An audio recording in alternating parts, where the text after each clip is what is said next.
എന്ത് നല്ല ആംബിയൻസ് അല്ലേ, നല്ല വെതർ. അച്ഛൻ എന്തെങ്കിലുമൊക്കെ സംസാരിക്കാനേ.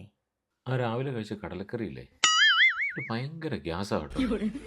വയറ്റിൽ ഭയങ്കര അസ്വസ്ഥത. ഞാനതല്ല ഉദ്ദേശിച്ചേ, അച്ഛനൊന്ന് റൊമാൻറ്റിക് ആകാനേ. റൊമാൻറ്റിക്കും എന്നാ റൊമാൻറ്റിക്? എന്നെപ്പറ്റി എന്തേലും ഒന്ന് പറഞ്ഞേ. നീ ഇന്ന് വളരെ ഫാസ്റ്റായിട്ട് റെഡി ആയതുകൊണ്ട് ബ്ലോക്കില്ലാതെ ഇങ്ങ് വരാൻ പറ്റി അല്ലേ? ഞാൻ ഉദ്ദേശിച്ച അതല്ല. അച്ഛൻ വേറൊന്നും പറയാനില്ലേ? ഇടി വർത്താനം പറയാനാണ് വീട്ടിൽ കുത്തിയിരുന്ന് വർത്താനം പറഞ്ഞ പോലെ. ഈ പൈസയും മുടക്കി ഇവിടെ വന്നിരുന്ന് വർത്താനം പറയാൻ എന്തെങ്കിലും കാര്യമുണ്ടോ? അതല്ലെന്നേ, എന്നെക്കുറിച്ചൊന്നും പറയാനില്ലേ? നീ കോഫി പെട്ടെന്ന് കുടിക്കുന്നില്ല കേട്ടോ. ഇതുകൊണ്ട് ഞാൻ പെട്ടെന്ന് കുടിച്ചല്ലോ.